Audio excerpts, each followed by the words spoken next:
Hello student, हम पाठ 10 नेताजी का चश्मा पढ़ रहे हैं। इसके लेखक हैं स्वयं प्रकाश। आइए हम स्वयं प्रकाश की जीवनी देखते हैं।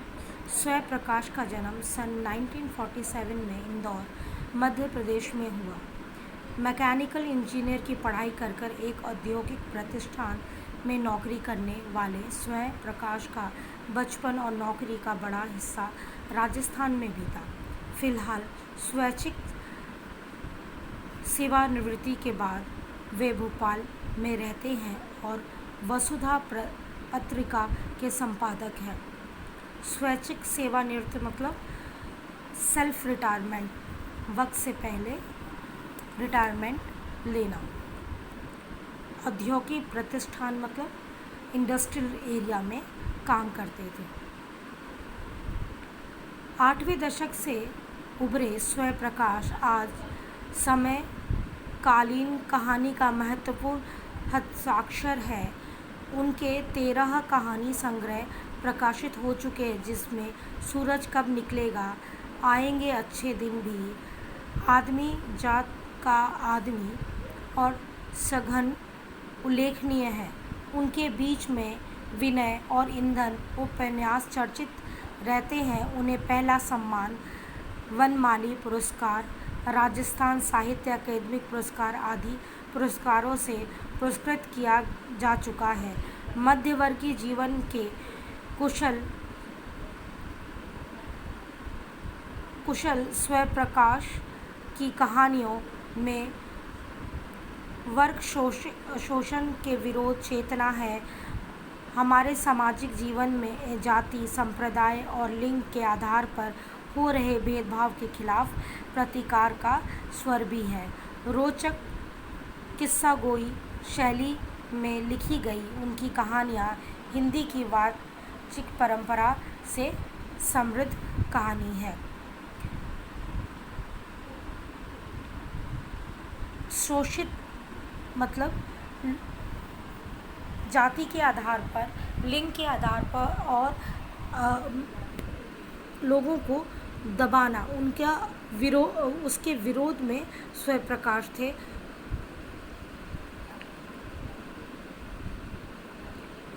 आइए देखते हैं नेताजी का चश्मे के बारे में क्या लिखा गया है। चारों ओर सीमाओं पे घिरे भूभाग का नाम ही देश नहीं होता।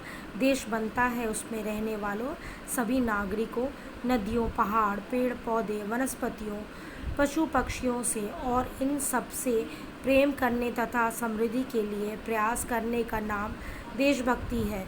नेताजी का चश्मा कहानी कैप्टन चश्मे वाले के माध्यम से देश में करोड़ों नागरिक के योगदान को रेखांकित करती है, जो इस देश के निर्माण में अपने अपने तरीके से सहयोग करते हैं।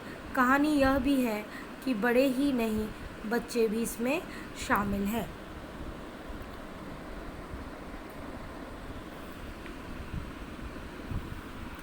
पाठ पढ़ने से पहले हम कुछ कठिन शब्दों का अर्थ देख लेते हैं।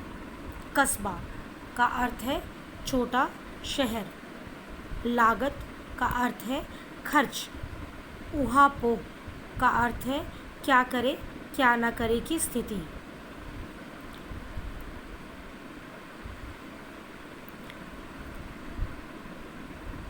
शासन विधि मतलब शासन की अवधि।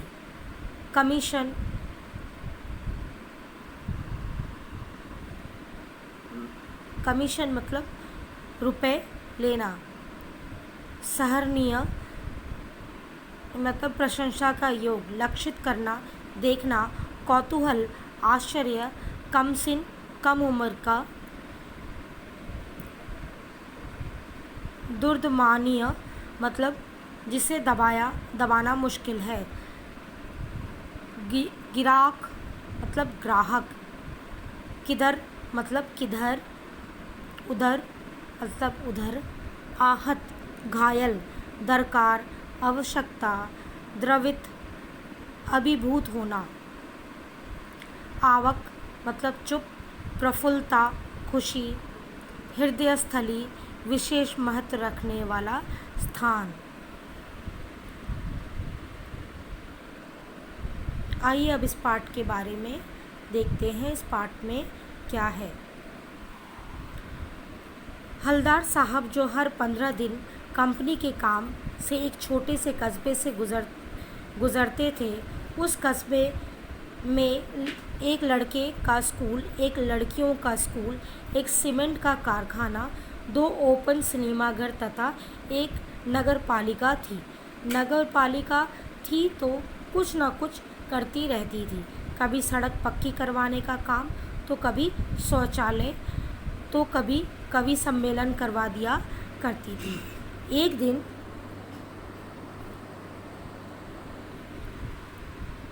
नगरपालिका एक उत्साही अधिकारी ने मुख्य बाजार के चौराहे पर सुभाष चंद्र बोस की संगमरमर की प्रतिमा लगवा दी। चूँकि बजट ज़्यादा नहीं था, इसीलिए मूर्ति बनाने का काम कस्बे के इकलौते हाई स्कूल के शिक्षक को सौंप दिया गया। मूर्ति सुंदर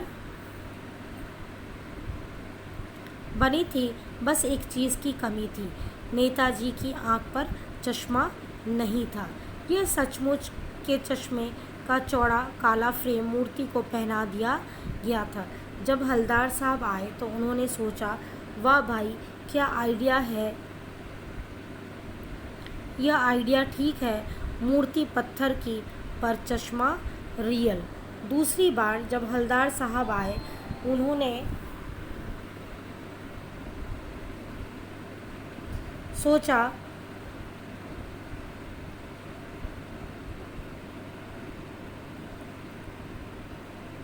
उन्होंने देखा मूर्ति पर तार का फ्रेम वाला गोल चश्मा लगा है।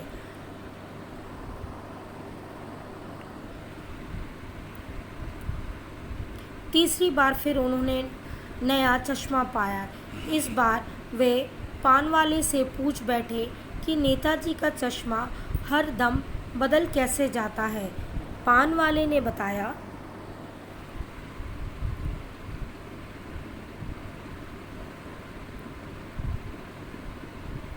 कि यह एक कैप्टन चश्मे वाला करता है। हलदार साहब को समझते देर न लगी कि बिना चश्मे वाली मूर्ति कैप्टन को खराब लगती होगी, इसीलिए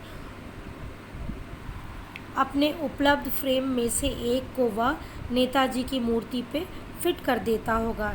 जब कोई ग्राहक वैसे ही फ्रेम की मांग करता जैसा मूर्ति पर लगा है, तो वह उसे मूर्ति से उतारकर ग्राहकों को दे देता और मूर्ति का नया फ्रेम लगा देता, चूँकि मूर्ति बनाने वाला मास्टर चश्मा भूल गया था।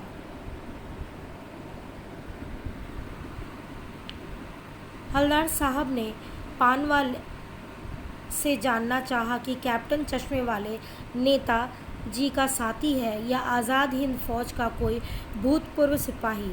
पान वाले ने बोला कि वह लंगड़ा क्या फौज में जाएगा, वह पागल है, इसीलिए ऐसा करता है। हलदार साहब को एक देशभक्त का मजाक बनाते देख अच्छा नहीं लगा। कैप्टन को देखकर उन्हें आश्चर्य हुआ, क्योंकि वह एक बूढ़ा मरियल लंगड़ा सा आदमी था जिसके सिर पर गांधी टोपी और चश्मा था। उसके एक हाथ में एक छोटी सी संदूकची और दूसरे हाथ में बांस के टंगे ढेरों चश्मे थे। वह उनका वास्तविक नाम जानना चाहते थे, परंतु पान वाले ने उन्हें ज़्यादा बताने से मना कर दिया। 2 साल के भीतर हलदार साहब ने नेताजी की मूर्ति पर कई चश्मे लगे हुए देखे। एक दिन जब हलदार साहब कस्बे से गुजरे तो मूर्ति पर कोई चश्मा नहीं था। पूछने पर पता चला कि कैप्टन मर गया। उन्हें बहुत दुख हुआ। 15 दिन बाद कस्बे से गुजरे तो सोचा कि वहाँ नहीं रुकेंगे, पान भी नहीं खाएंगे, मूर्ति की ओर देखेंगे भी नहीं, परंतु आदत से मजबूर हलदार साहब की नज़र चौराहे पर पड़े नेताजी की मूर्ति की ओर उठ गई। वे जीप से उतरे और मूर्ति के सामने जाकर खड़े हो गए। मूर्ति की आंखों पे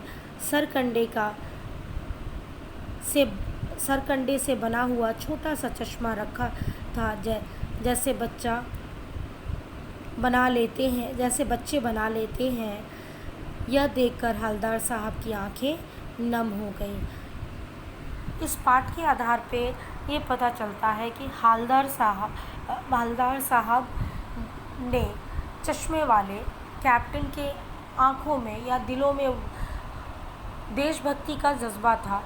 वह नेताजी सुभाष चंद्र बोस की मूर्ति को बगैर चश्मे के रहना नहीं रखना चाहता था, उसे पसंद नहीं था और उसे सब एक पागल समझते थे, उसकी देशभक्ति की भावना को नहीं समझते हुए। लेकिन उसके मृत्यु के बाद नेताजी सुभाष चंद्र बोस की मूर्ति पर बच्चों ने चश्मा पहनाया, अर्थात व्यक्ति कैप्टन साहब ने यह विरासत में बच्चों को देशभक्ति की भावना विरासत में बच्चों को दी। ये देखते हुए हवलदार साहब के मन में बहुत प्रसन्नता हुई और वो ये बात समझ गए कि देशभक्ति की भावना हमारे देश में कूट कूट के भरी हुई है।